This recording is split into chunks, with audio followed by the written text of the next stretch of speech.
Muy buenas tardes a todos. Vamos a esperar a que se vayan conectando más.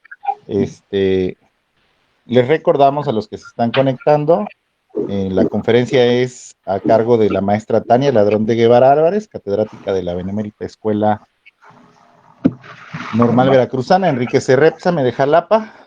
Ya se conectó por aquí también nuestro rector, el licenciado Eusebio Llarena Montaño. La plática será: ¿es necesaria la escuela en tiempos actuales? ¿Puede la virtualidad sustituirla? Denos unos minutitos para iniciar. Estamos haciendo por aquí unas pruebas, pero ya estamos en vivo.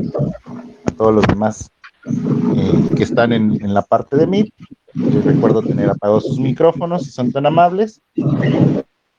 Maestra, comentarle que la dinámica de preguntas, como usted no las puede leer porque estamos en Meet y se está transmitiendo por Facebook, se las retransmitiré yo una vez al finalizar su ponencia para que nos apoye respondiendo algunas dudas de los participantes. Ok, gracias.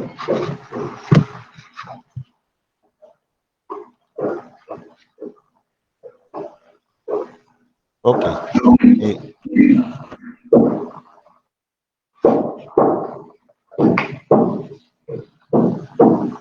Sí, no tengo dónde meterlo aquí.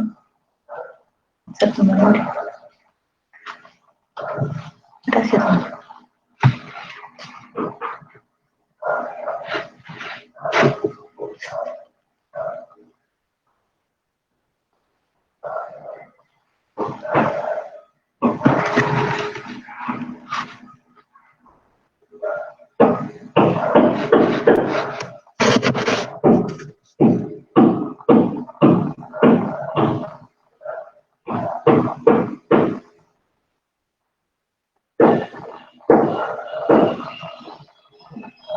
Bueno, vamos a ir leyendo la reseña. Este es el segundo día de conferencias y último de nuestro cuarto Congreso de Educación, organizado por la Universidad Antonio Caso.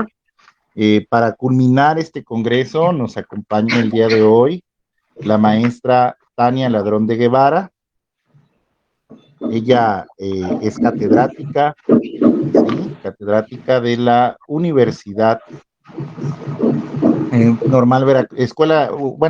la Universidad Escuela Normal Veracruzana, Enrique C. Repsamen, Veracruz, y nos impartirá el tema: ¿es necesaria la escuela en tiempos actuales? ¿Puede la virtualidad sustituirla? Vamos a hacer una pequeña reseña de la maestra Tania. Ella es licenciada en Educación Preescolar por la Escuela Normal Veracruzana, Enrique C. Repsamen, licenciada en Pedagogía por la Universidad Veracruzana, maestra en Ciencias de la Educación por el Instituto Universitario Puebla, pasante del doctorado en Educación Relacional y Bioaprendizaje por la Universidad Popular Autónoma de Veracruz, educadora frente a grupo. En su parte de experiencia ha sido educadora frente a grupo por 8 años en diferentes jardines de niños, en diferentes contextos, catedrática de la licenciatura en Educación Preescolar en la Escuela Normal Enrique C. Repsamen, catedrática del Diplomado Desarrollo de Competencias para la Docencia en el Jardín de Niños de Universidad Pedagógica Veracruzana, catedrática de la Maestría en Gestión Escolar en el Instituto Veracruzano de Educación Superior, catedrática de la Maestría en Educación Básica en la Universidad Pedagógica Veracruzana,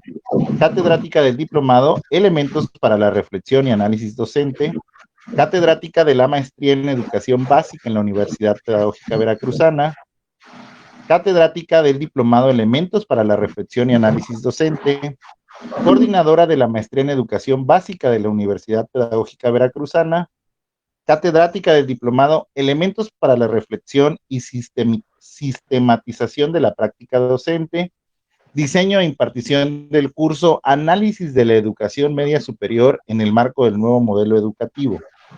Actualmente, catedrática de la licenciatura en Educación Preescolar de la Benemérita Escuela Normal Veracruzana, Enrique C. Repsamen, y asesora de tesis de la licenciatura de Educación Preescolar.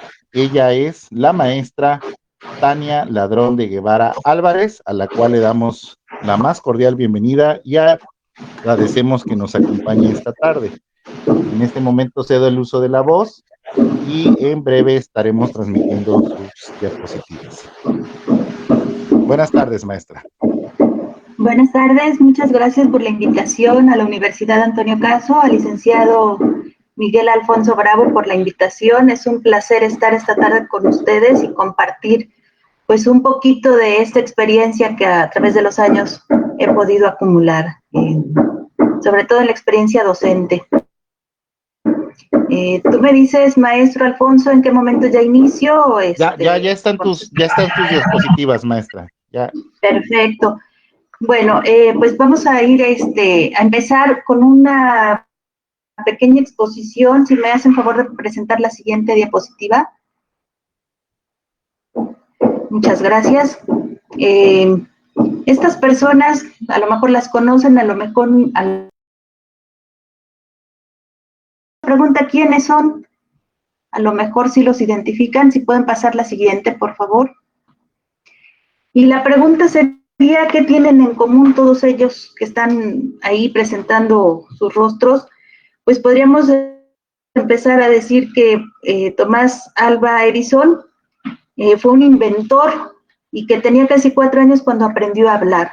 A los 7 años asistió a la escuela, pero solamente durante 3 meses, porque le pareció aburrido y porque además tenía un problema de audición. Eso motivó que su maestra lo considerara tonto y además no le gustó a la maestra que este niño le hiciera tantas preguntas. Su madre lo sacó de la casa, de la escuela, y lo educó en casa. Y bueno, a él le gustaba hacer muchos experimentos. De hecho, fue uno de los inventores más productivos de todos los tiempos. Él llegó a hacer más de 1000 inventos, entre ellos pues la luz eléctrica, el generador de electricidad y el primer aparato para grabar y reproducir sonidos. También tenemos en las imágenes a un científico y filósofo, a Pascal. Él fue educado en su casa junto a sus hermanos. A los 11 años ya había escrito un tratado sobre los sonidos. Él inventó la primera calculadora matemática y bueno, pues fundó también una teoría de la probabilidad. También en la imagen anterior pudimos apreciar a los hermanos Wright. Ellos fueron pioneros de la aviación, fueron quienes construyeron el primer avión. Sus padres les permitían ausentarse de la escuela pues para que pudieran trabajar en casa en diferentes proyectos, tenían muchos libros, pero sobre todo valoraban la creatividad. Inventaban juguetes y adquirieron mucha experiencia resolviendo problemas.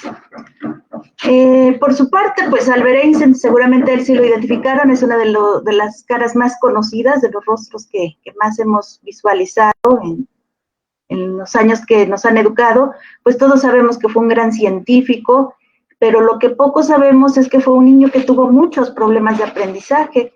Sus padres estaban muy preocupados por su desarrollo intelectual.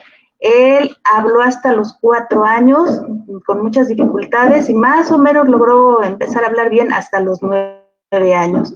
También se dice que él era muy infeliz en la escuela. Sus profesores decían que era lento para comprender, no era sociable y era un niño que siempre estaba soñando. Junto a Albert Einstein podemos identificar a un músico, gran músico y compositor, Amadeus. Él nunca fue a la escuela, su padre lo educó en casa y sin embargo creó más de 600 obras musicales. Seguramente El Patito Feo, Pulgarcito,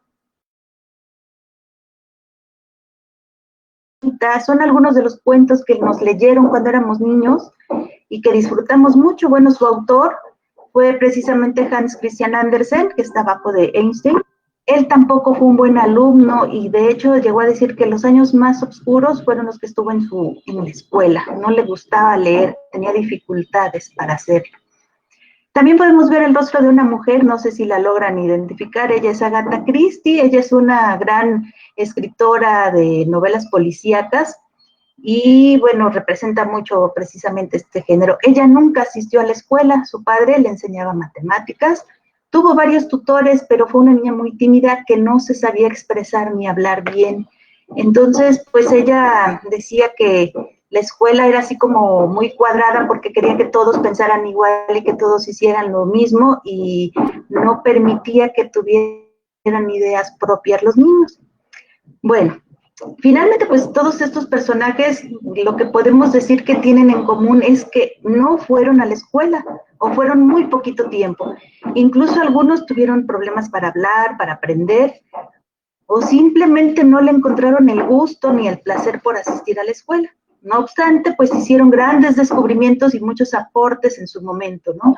Pero pues lo que precisamente tienen en común es que no estuvieron en un espacio educativo y a pesar de esto, pues sobresalieron y realizaron grandes obras y pues inventos en beneficio de la humanidad. Si pueden pasar la siguiente diapositiva, podemos ver algunos nombres que seguramente les resultarán familiares, porque son personajes más actuales, podríamos ver ahí el nombre de algunas de las empresas que ellos mismos fundaron, como es Microsoft, como es Dell, Facebook, Twitter. Son personas y son nombres que hemos escuchado, seguramente, sin duda, hemos usado sus plataformas. Y bueno, tomando todo esto en consideración, podríamos preguntarnos nuevamente si es necesario asistir a la escuela y sobre todo, pues tomando en cuenta pues las condiciones actuales en las que estamos viviendo, ¿no? Siguiente, por favor. Siguiente. La nueva modalidad virtual implementada como consecuencia de la pandemia por el coronavirus, pues nos ha hecho hacer un sinfín de adaptaciones, pues si queremos seguir sobresaliendo y sobre todo subsistiendo y no generar un retroceso, ¿no? Entonces, pues esto ha impactado no solamente en el ámbito educativo, lo podemos ver en el nivel social, económico, cultural, político, turístico, y todo esto ha generado cambios radicales en el mundo. Sin embargo, no solamente el fenómeno de la pandemia a nivel mundial podría llevarnos a hacer esa pregunta, ¿qué tan necesaria es la educación? Nosotros sabemos que actualmente estamos, y hemos escuchado en muchos cursos, a muchas personas decir que vivimos en la sociedad del conocimiento. Sabemos que estamos a 1 o 2 clics de tener acceso a casi cualquier información que sea de nuestros intereses, ¿no? Afortunadamente, los avances tecnológicos ponen a nuestro alcance, pues, prácticamente todo. Y entonces, ¿ustedes como estudiantes creen que sea posible desplazar la escuela así tal como la conocemos? Yo creo que no. Yo creo que la escuela no son solamente 4 paredes, es algo más, es un grupo de personas, pues una que aprende, los que aprenden y el que enseña finalmente, ¿no? Y sabemos que a la escuela la conformamos maestros, alumnos, autoridades, personal administrativo, de mantenimiento, pues los padres de familia, por supuesto, pero también la escuela está conformada por esas relaciones que se establecen en el día a día, en el contacto cotidiano, en esas miradas, en ese compartir, en todo lo que conlleva estar en la presencia junto a otro individuo. Y bueno, pues sabemos que todo esto se ha visto minimizado precisamente con la virtualidad. Los seres humanos somos seres sociales por naturaleza. Necesitamos ese contacto social para crecer, para aprender y para desarrollarnos. Podemos aprender casi de cualquier cosa al darle clic a un dispositivo, eso está más que claro. Pero lo que vamos a aprender en la escuela va más allá de esos contenidos que puede dictar un determinado plan de estudios o un programa. Siguiente, por favor. La virtualidad nos ha quitado gran parte de esto, por eso extrañamos tanto el regresar a las aulas, porque sentimos que no es lo mismo, sentimos que nos falta algo. Ese algo es justamente esa parte relacional, esa parte afectiva que no vamos a poder obtener y alcanzar a través de una pantalla. Si bien es cierto que la educación en línea o a distancia no es algo nuevo, es decir, era una variante de nuestro sistema educativo, pues no podemos pensar que en un futuro esta se vuelva lo habitual, bueno, al menos que sigamos en contingencia sanitaria permanentemente, esperemos que no, pero no podemos pensar que va a sustituirlo. Finalmente nos hemos adecuado, la hemos hecho parte de nuestra vida y hemos tenido que aprender a vivir con ella y sabemos que pues tiene ventajas, sí tiene muchas, no todo puede ser malo, bueno, negro, blanco, pero pues la educación bajo esta modalidad finalmente nos está ayudando a contener una enfermedad, nos está permitiendo estar en nuestros hogares, a no salir, es quedarnos en casa, estar con familia, ¿no? Podemos pasar a la siguiente. Ahora bien, hay una pregunta que está girando alrededor de todo esto. ¿Qué pasa con los maestros? ¿Qué pasa con los estudiantes? ¿Qué sienten al experimentar precisamente esta educación virtual? Como bien les decía el maestro Alfonso, yo soy maestra de la Normal Veracruzana. Actualmente estoy dando una materia con alumnos, en este caso estudiantes, todas son chicas, de séptimo semestre de la licenciatura en educación preescolar. Y entonces, ¿esto qué implica? Que por un lado, son alumnas, son estudiantes, igual que muchos de ustedes, y se sientan y están atendiendo clases, pero por otro lado, también tienen una doble función. Ellas son maestras adjuntas de un grupo de educación básica. Es decir, al inicio de su semestre se les asignó un grupo para que ellas pudieran practicar y ejercer la función de maestra adjunta, ¿no? Esto implicó realizar también pues un ejercicio de análisis y de reflexión a partir de algunas preguntas que yo les fui dando, proporcionando, y pues fue muy interesante leer todo lo que sus escritos planteaban. Hubo más de dos posturas. Pues la primera, los que estaban obviamente a favor, los que estaban en contra, pero también me encontré con chicas que no se habían planteado esta situación, o sea, no, como que X no le habían dado ningún tipo de opinión a esto. Siguiente, por favor. Pues los que estaban a favor reconocían finalmente esas bondades de la modalidad, sin embargo, lo que predominaba pues era el rechazo por esta situación, ya que argumentaban que ellos, o bueno, en este caso ellas, no se habían inscrito en la universidad para cursar una licenciatura en línea, que era muy cansado estar frente a una pantalla de celular o de tablet, o en el mejor de los casos de una computadora, tantas horas al día, y después tenían que hacer tareas y tenían que seguir estando frente a la computadora y subirlas a una plataforma. Pues también manifestaban que no siempre tenían buena conexión a internet, que había que prender la cámara, que había que escuchar a los maestros así como uno tras otro, era así como un maratón, y pues llegaban a manifestar que se cansaban, que les dolía el cuerpo, la espalda, pues en general había incomodidad, porque ya que en ocasiones ni siquiera tenían un espacio adecuado para tomar las clases. Otra cuestión que manifestaban las chicas es que los maestros daban por hecho que ellas dominaban, eran unas superestrellas en cuestiones de tecnología y que pues podían hacer muchos videos, grabarlos, editarlos y casi hacer magia con la tecnología, ¿no? Y bueno, algunas reconocen que no dominaban no tenían estas habilidades. Lo que también muchos maestros no sabían de sus alumnos es que, pues no eran expertos, que no dominaban precisamente cuestiones tecnológicas. Y también hubo otro detalle, miren, en la Normal Veracruzana tenemos una población, yo creo que del 70% de estudiantes foráneos.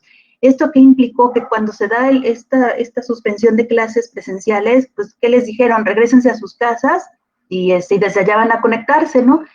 Y muchas chicas, después de 3, 4 años de vivir solas aquí en la ciudad de Jalapa, pues tuvieron que regresar a sus comunidades. ¿Y con qué se encontraron?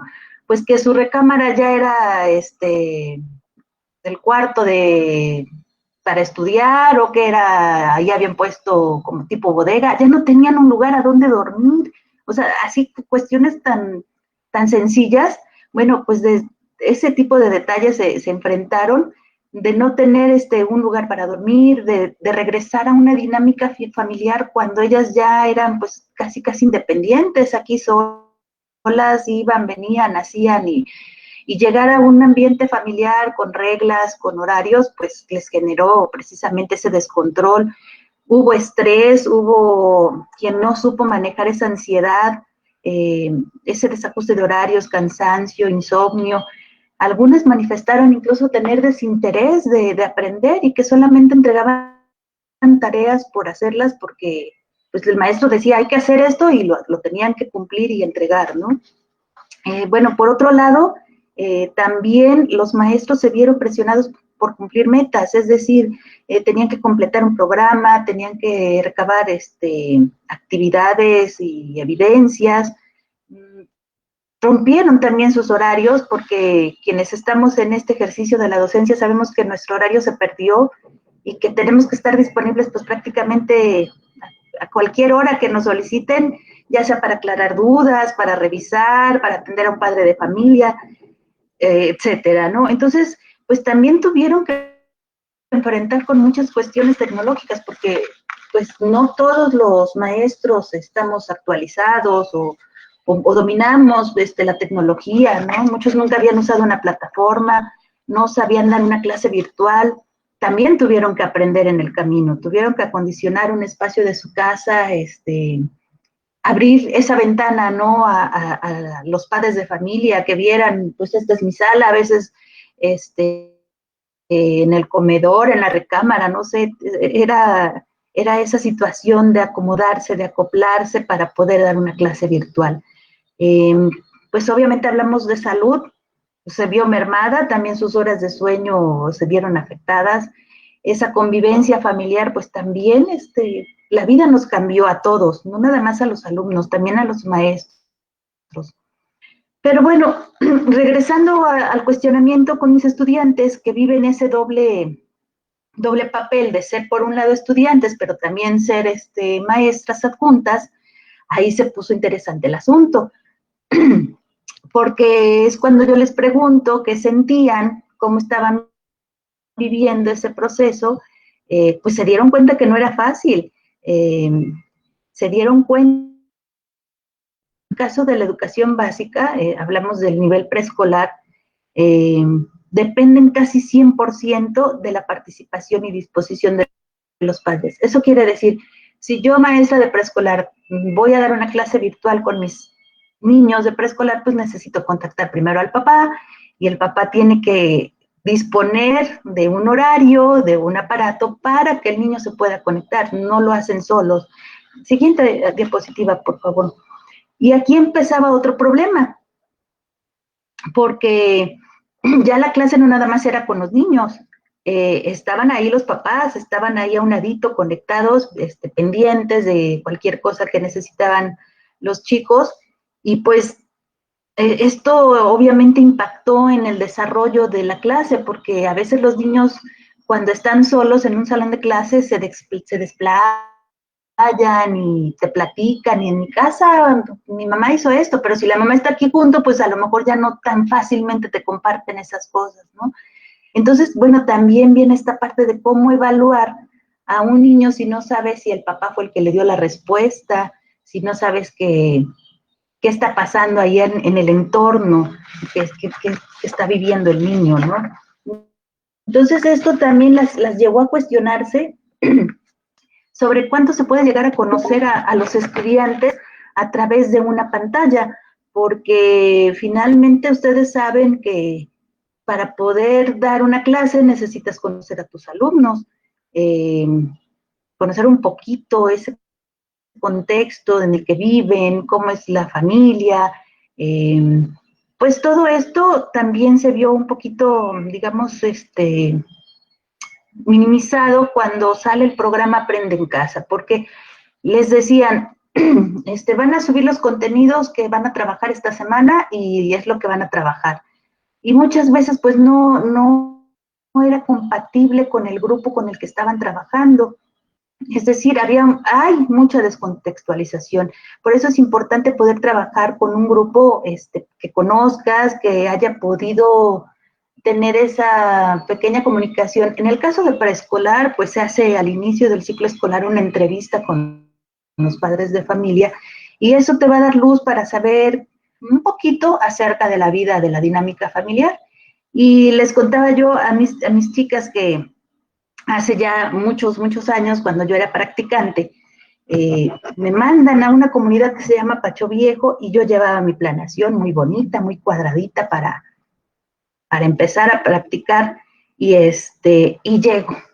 chicos, buenos días, ¿qué creen que me pasó anoche? Y todos los niños, ¿qué maestra? ¿Qué te pasó? ¿No? Porque siempre hay como que, como contarles la historia con cierta, pues curiosidad, despertar la curiosidad en ellos, ¿no?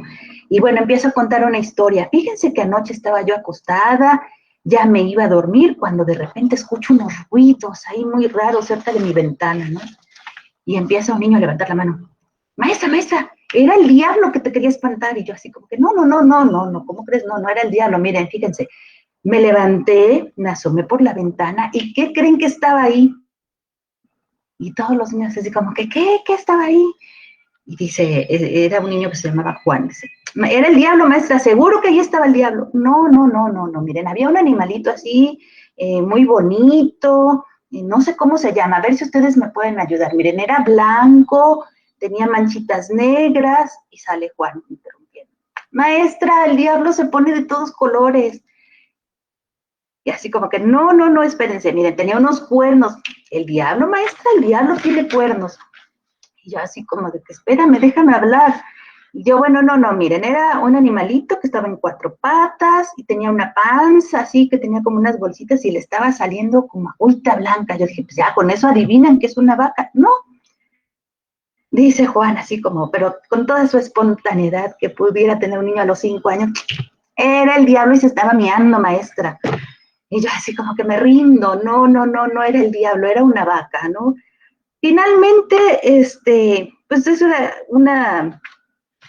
una experiencia que viví, platiqué con la educadora cuando terminó la clase, y bueno, ella me señaló que precisamente ese niño Juan era el nieto de la curandera o bruja de la comunidad, y que todo, absolutamente todo, este niño lo relacionaba pues con la santería y cuestiones paranormales, ¿no? Ahora me da risa y platico esta experiencia, pero pues en ese momento sí sentí esa frustración, ¿por qué no me salen las cosas como las traigo planeadas? Y ya me las revisaron en la escuela, pues es una simple actividad de la granja, de los animales de granja, no entiendo. Pues simple y sencillamente que yo no estaba contextualizada, no sabía cómo era la vida de los niños, la dinámica que se daba ahí precisamente dentro del salón de clases, ¿no?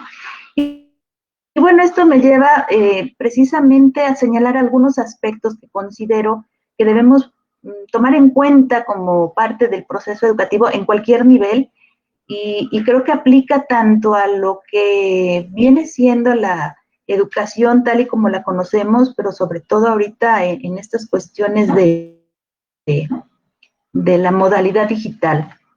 El primer elemento que señalo es la empatía. Adelante, por favor. La empatía. Como se menciona anteriormente, pues cada alumno tiene condiciones muy diferentes, conocimientos muy diferentes que le van a permitir enfrentar esta virtualidad de maneras distintas. Por lo tanto, debemos ser empáticos y entender esas diferencias. ¿Sí? No todos tenemos las mismas oportunidades ni las mismas condiciones para estar estudiando. Decían por ahí que esta pandemia ha dejado ver más las diferencias que antes cuando estábamos en el salón de clases, ¿no? El segundo elemento sería la responsabilidad.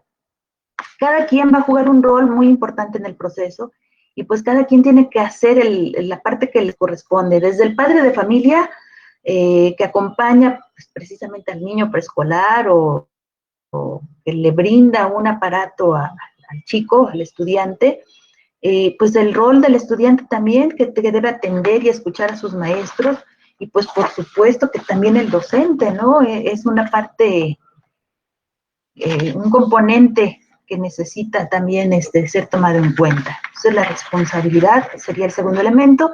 Un tercer elemento es la organización. Casi nada funciona si no somos organizados, por lo tanto, tenemos que recurrir a replantear nuestros horarios, nuestros hábitos, nuestras rutinas. Y bueno, la pandemia vino a alterar todo esto, lo decían las chicas cuando leía y las escuchaba. Pues es que no duermo, es que no como, es que me movió todo. Bueno, si eres organizado, si te programas, pues vas a hacer un alto, vas a reflexionar y vas a poder hacer los ajustes que sean necesarios precisamente para tener una buena organización que beneficie y que te permita aprovechar todo el tiempo y los recursos que tienes a la mano. Otro elemento que nos puede ayudar en este proceso de la educación es la actualización. Definitivamente nos quedó claro que nadie sabe nada, todo en este mundo. Podemos llevar años, yo llevo 25 años como docente y pues finalmente nos enfrentamos a situaciones nuevas cada día y tenemos que estar actualizándonos, tenemos que seguir aprendiendo.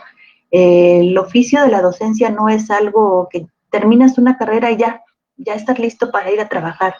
No es cierto, hace ratito tuve una reunión precisamente con una estudiante y su maestra tutora y su directora, y comentábamos eso, cuando tú terminas una licenciatura y te vas a trabajar, te enfrentas ya a la realidad laboral y ahí te das cuenta que no te dieron todo lo que necesitas. La misma experiencia es la que te va a ir haciendo enfrentar las diferentes situaciones, porque cada año es diferente, porque cada grupo es diferente. No puedes tratar al grupo que tienes ahorita como trataste al que tuviste hace 5 años, porque obviamente las condiciones cambian y todo va siendo diferente, ¿no?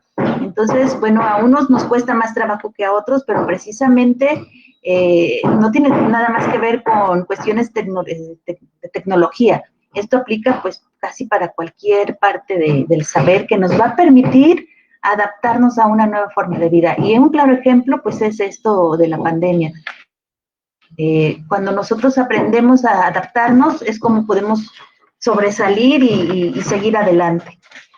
Otro aspecto sería el de priorizar. Hay muchas cosas importantes en la vida, en la familia, en un curso escolar. Nosotros como maestros tenemos que aprender a visualizar con claridad qué es lo más importante de mi curso, qué es lo que no se puede quitar, la parte esencial. Y con eso vamos a trabajar, porque no podemos saturar al alumno. Las alumnas se quejaban de hacer una y otra tarea sin sentido, y platicábamos en la academia, en cortito, bueno, ¿para qué pedirle tanta tarea a las chicas si con un solo trabajo 2 o 3 materias pudieran evaluar la capacidad de aprendizaje de esas estudiantes, ¿no? Entonces, cuando nosotros damos prioridad, podemos hacer a un lado lo que no tiene razón de perder el tiempo, lo que podemos dar paso para hacerlo mejor. Entonces podemos ir omitiendo ahí cosillas que no son tan indispensables, y eso pues va a ser en beneficio precisamente de nuestro trabajo, de nuestros estudiantes. Se les va a hacer un poquito la vida más fácil, ¿no? Yo les decía a mis estudiantes, yo no les quiero complicar la vida. A mí con que me cumplan con esto y esto, me doy por bien servida, porque las condiciones no son las mismas. No puedo tener el mismo nivel de exigencia cuando las condiciones son diferentes. Y el otro aspecto que quisiera resaltar, pues, es mejorar. Creemos que porque tenemos 10, 15, 20 años de experiencia ya somos, pues, los buenazos de la educación, y yo creo que no. Yo creo que todos tenemos esa capacidad de decir, bueno, sí puedo hacer esto, pero siempre existe esa posibilidad de realizar una actividad de una manera diferente, de innovar.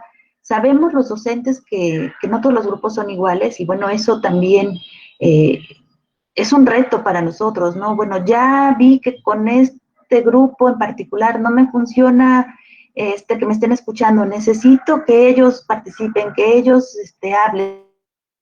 Y entonces empiezo a mejorar mi práctica y a buscar nuevas formas, de tal manera pues que los chicos se beneficien, pues, para que adquieran esos aprendizajes.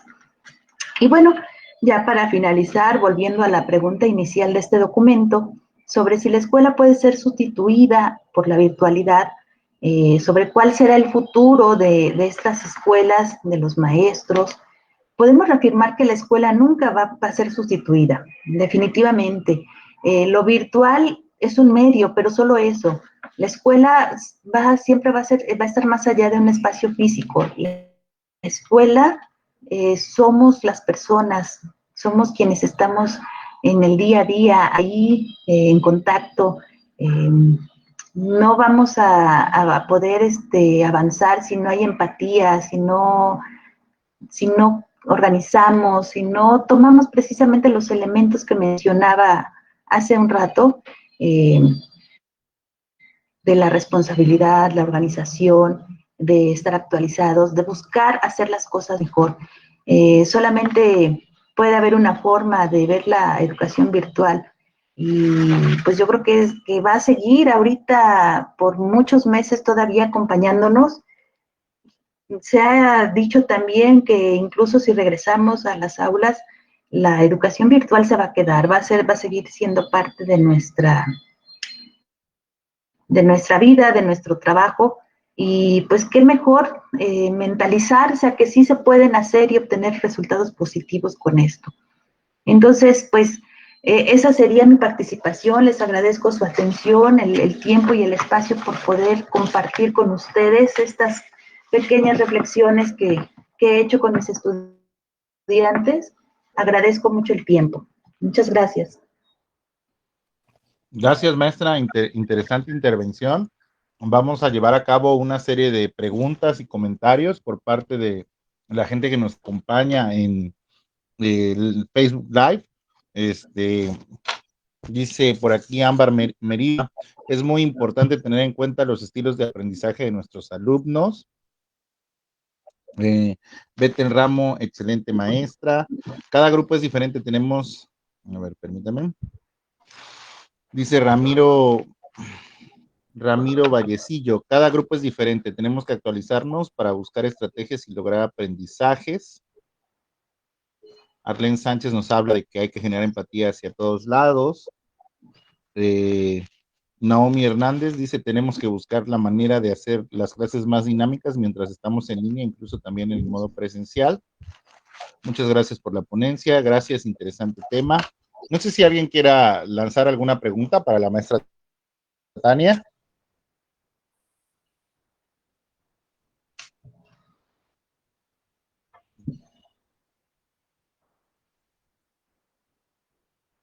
Gracias, interesante tema.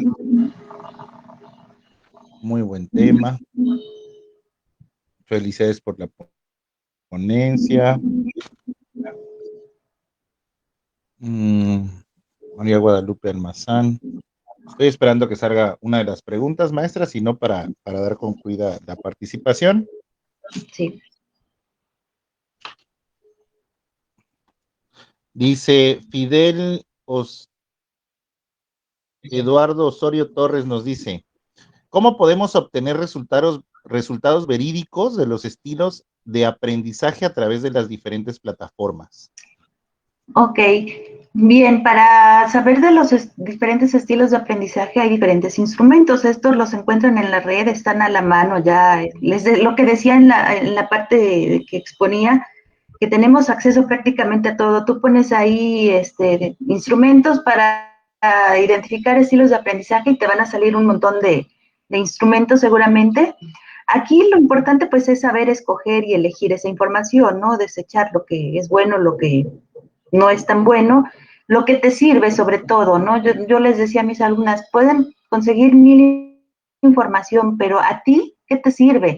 ¿Qué es lo que tú estás buscando? Bueno, una vez que identificas esa información, fácilmente la bajas y la puedes aplicar y ahí mismo te dan la interpretación para que puedas identificar a partir de las respuestas que dan tus alumnos, te lleva a un referente y ahí puedes identificar pues con mucha claridad qué tipo de estilo de aprendizaje tiene cada estudiante, pero esto va más allá porque como que se puso de moda el identificar a los kinestésicos, a los visuales, a los auditivos, y yo les decía a algún grupo que tuve, que me llevaban un diagnóstico y me decían, aquí está, ya tengo identificado los estilos de aprendizaje. Bueno, ya los identificaste, pero ¿qué vas a hacer con eso? Esto se tiene que ver reflejado en tu planeación. Si ya viste que tus estudiantes son 80% auditivos, bueno, pues tienes que buscar y hacer actividades que impliquen precisamente esta forma de aprendizaje, porque si no, no sirve. ¿Para qué identificar algo si no lo vas a emplear? Entonces, esto se tiene que ver reflejado en la planeación de las actividades que vas a hacer con tus alumnos. Ok, gracias. Nos pregunta aquí Erika BF, ¿qué consejo le puede dar a los universitarios para enfrentar esta modalidad que toca vivir su apatía o sí apatía? Me hace que fue ahí error, su apatía. Bien, este ejercicio que hice con las estudiantes, de ponerlas en el doble rol, ¿no? Bueno, por un lado soy estudiante y hay que flojera conectarme y pues cuántas cosas no hemos visto que circulan en las redes de que no prendían la cámara, que estaban acostadas, las personas tomando su clase, ¿no? Esa apatía de, ay, qué flojera, se transformó en muchas, y así lo manifestaron, cuando tuvieron esa responsabilidad de estar frente al grupo, de ser ellas quienes dan la cara. Ahí es cuando empezaron a valorar, y así lo dicen abiertamente en varios de los escritos, cuando ellas tuvieron esa responsabilidad de planear una actividad, de dar la cara frente a los niños y a los papás, ahí valoraron todo el esfuerzo que hacen sus maestros. Fíjense que pudieras pensar que una clase de 40 minutos, que es lo que normalmente te da el Zoom gratis, ay, ya qué fácil, ¿no? Bien relajados los maestros, ¿no?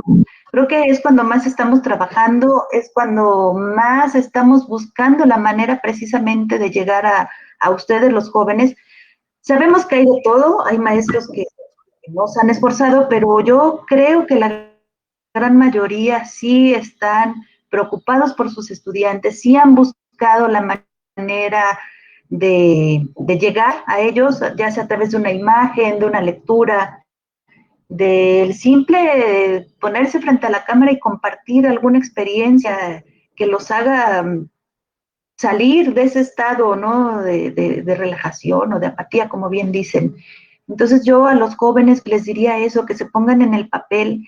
Por eso hablaba de estos aspectos importantes, esa empatía, cuando tú entiendes lo que la otra persona está haciendo para poderte ofrecer esos 40 minutos para ti, aprovéchalos, pregúntale a tu maestro, tengan la suficientemente confianza de decir, maestro, sabe que no le entiendo. Y yo creo que todos los maestros, cuando un alumno nos aborda así, nos llegara a decir, no entiendo, él va a buscar la manera de encontrar la forma para poder compartir ese conocimiento, ese contenido que su programa le marque. Yo siempre a mis estudiantes, cuando termina la clase, les digo, ¿cómo se sintieron hoy? ¿Qué se llevan? Y pues sí me han dicho, hoy me sentí muy cansada, hoy creo que estuve un poco distraída, pero porque tengo un problema de salud. Pero en ese compartir a mí me abren una ventana y me hace replantear cómo dar mi clase la siguiente.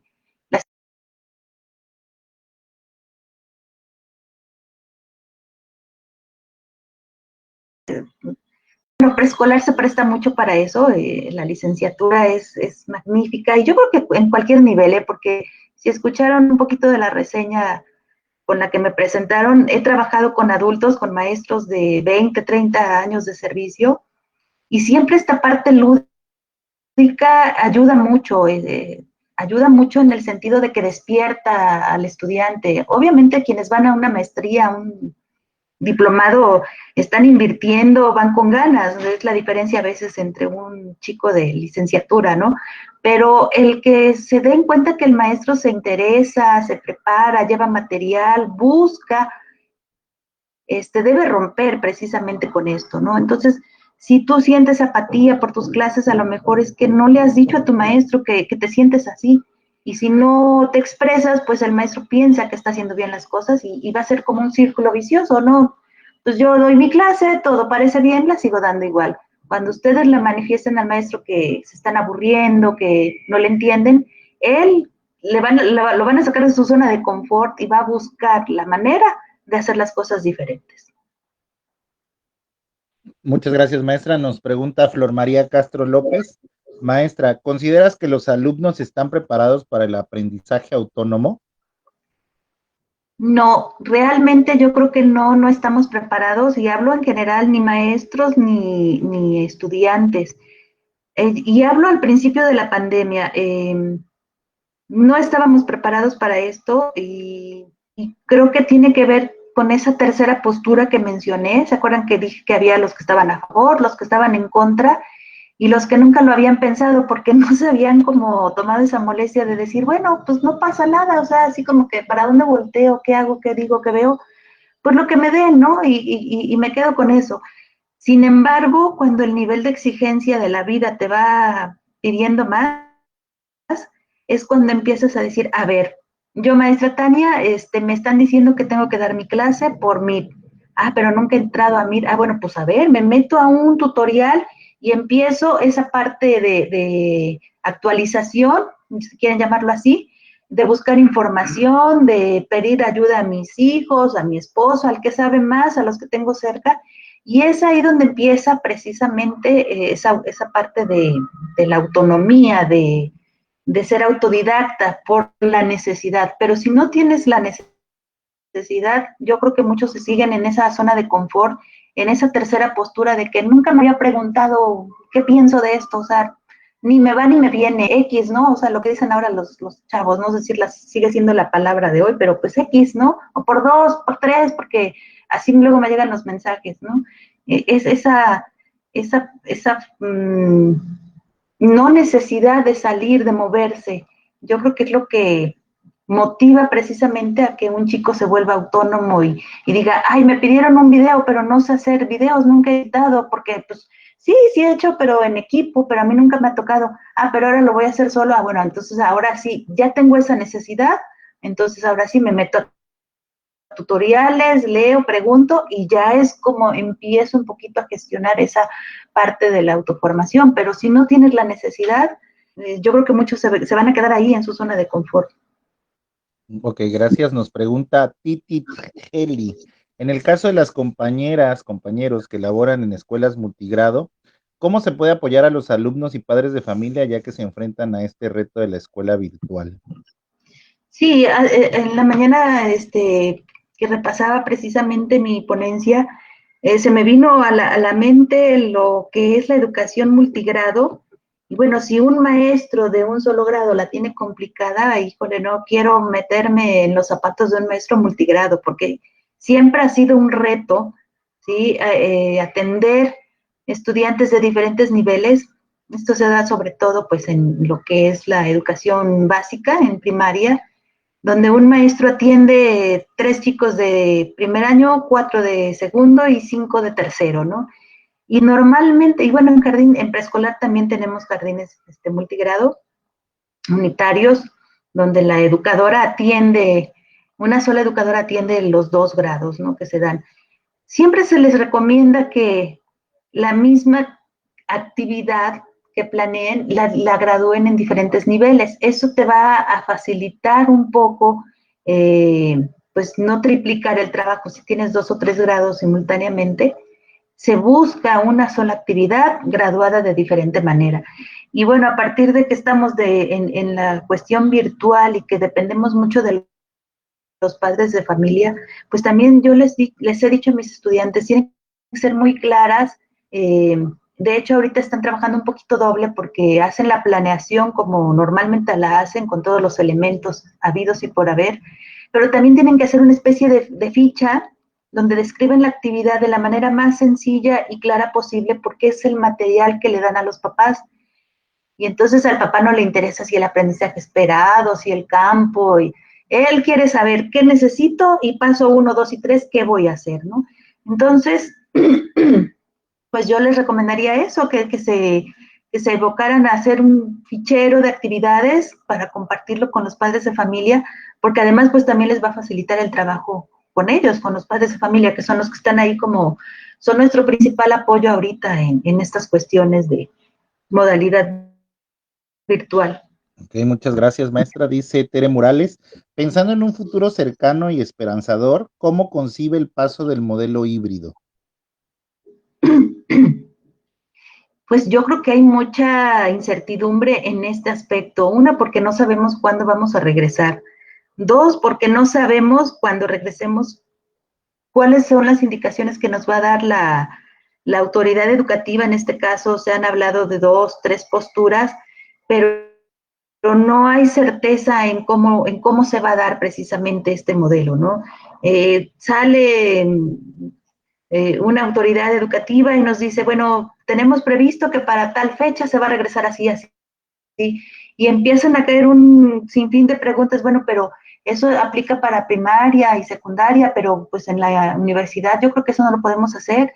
Y creo que no hay una respuesta así tan concreta como para decir cómo se va a implementar este modelo, porque dependemos mucho de las autoridades, dependemos mucho de las condiciones de nuestros propios planteles y de los acuerdos que se lleguen a tomar al interior de una escuela, ¿no? Y yo lo veo ahorita tan solo en las indicaciones del programa Aprende en Casa, pues la indicación es esa, que los niños vean la tele y hagan evidencias y las manden, pero la realidad que están viviendo las estudiantes ahora que se contactaron con los jardines, pues es que lo que decía, está desfasado, no está contextualizado, y tienen que hacer adecuaciones y tienen que buscar, cada jardín se ha organizado de manera diferente, no hay un solo jardín. En este momento yo trabajo con 7 jardines diferentes y ningún jardín trabaja igual y todos tienen las mismas indicaciones. Entonces sí es como un poquito difícil dar una respuesta concreta porque depende de muchos, muchos factores. Ok, gracias. Nuevamente tocando el tema de la autonomía, dice, Alex Orozco dice, los alumnos están volviéndose autónomos. ¿Podría esta situación poner en riesgo el rol del futuro docente? ¿O qué es lo que requiere el docente del futuro próximo? Sí, pues yo creo que lo que decía, cuando el alumno se ve la necesidad de buscar información, pues se va volviendo autodidacta. Y creo que este es un elemento que todos los maestros actuales decimos y pensamos, ojalá los chicos tuvieran más iniciativa por leer, por buscar, porque definitivamente este va a ser un plus cuando finalmente volvamos a la normalidad. Imagínense qué padre trabajar con un grupo de chicos autónomos. Digo, si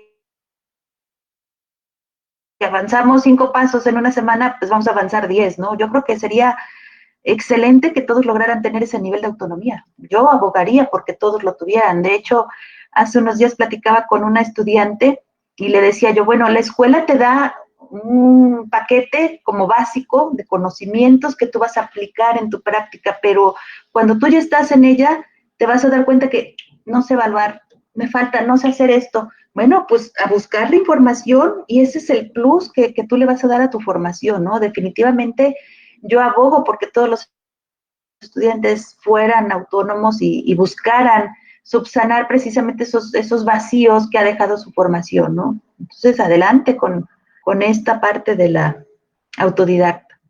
Perfecto. Dice, buenas tardes, María Domínguez dice, buenas tardes, soy docente de preescolar y no ocupo el Aprende en Casa, por lo que comenta. Me enfoco a trabajar con necesidades de mis niños. Me gustó mucho el tema de hoy. Naomi Hernández. Vanessa Avilés nos comenta que ella es maestra de bachillerato, universidad y maestría, y luego en un mismo día cambia de una hora a otra de nivel. Muy buena postura, saludos, Tony Sánchez. Bueno, mucho más comentarios, maestra. Teresa Uscanga nos dice, muy importante la temática, la maestra sabe perfectamente lo que se vive día a día en las clases. Siempre se dijo que la familia forma parte de la educación, pero hoy por hoy son fundamental, sobre todo en los más pequeñitos. Hay que ganar la atención de la familia con nuestro trabajo, por consiguiente tendremos su apoyo para finalmente los que más ganen sean los pequeñitos, nos comenta. Y bueno, ya nada más último comentario para cerrar. Dice Betel Ramo, me parece importante señalar que cada sistema educativo trabaja diferente y en muchos casos algunos trabajan con Aprende en Casa, algunos con base a las necesidades e intereses de los alumnos y de ahí como docente tomar los acuerdos para que realmente la enseñanza-aprendizaje sea fructífera. Bueno, maestra, pues agradecemos mucho su participación. Creo que el tema da para seguir preguntando y comentando, más que una conferencia, un foro probablemente. Pero bueno, voy a ceder el uso de la voz a nuestra directora, la maestra María del Consuelo Franco Romero, y posteriormente a nuestro rector, el licenciado Eusebio Llarena. Buenas tardes, maestra Tania. Muchas gracias por su participación el día de hoy. Muy interesante la plática que nos dio. Es cierto, definitivamente yo creo que no puede desaparecer la escuela presencial como tal. Probablemente nos adaptaremos a nuevas formas, pero es muy importante ese contacto que podamos tener con nuestros alumnos. Tan es así que el día de hoy nosotros como personal extrañamos ese ruido, esas risas de los jóvenes, sus comentarios, tono, pero al final de cuentas son jóvenes y los entendemos y los extrañamos. Y a su vez, ellos extrañan ese ritmo o esa responsabilidad de tenerse que levantar todos los días, ir a la escuela, que van a convivir con sus compañeros, con sus maestros, es ese contacto visual al momento de estar dando una clase o una explicación.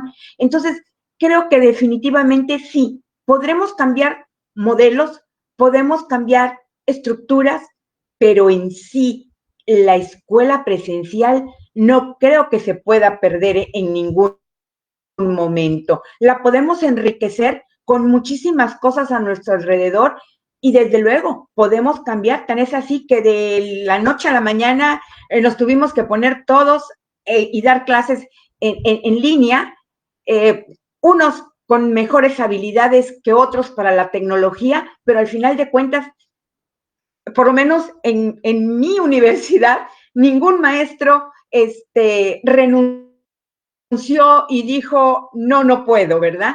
Todos se adaptaron y dijeron, vamos a hacerlo. Y cada día estamos haciendo algo mejor para poder llegar a nuestros chicos, poder estimular ese conocimiento y al final de cuentas que ellos se sientan que realmente están aprendiendo.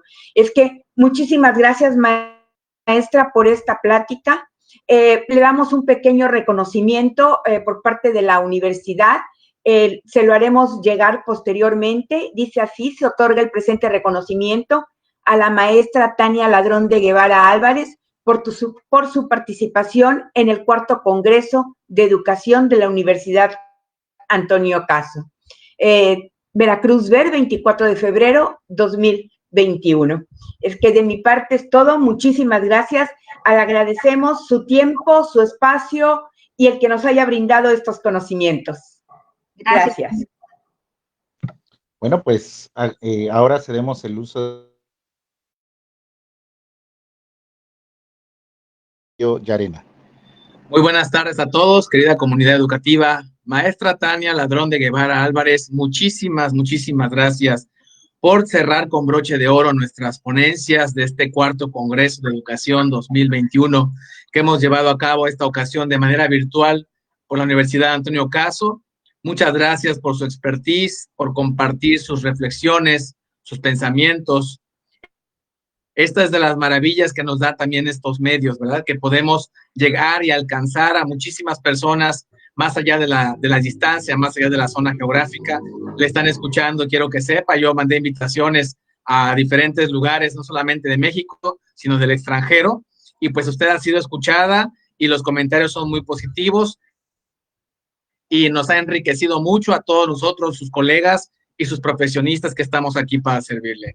Muchísimas gracias, maestra Tania, por su participación y esperamos próximamente mantener contacto, mantener esta bonita relación laboral que se ha desarrollado a través de estos tiempos, a través de estos medios, y de nuestra parte estamos para servirles. Muchísimas felicidades y gracias a toda la comunidad por haber participado en este 4º Congreso de Educación, el cual estamos dando oficialmente hoy por clausurada, siendo las 19 horas en punto del 24 de febrero del 2021. Muchísimas gracias a todos y muchas felicidades.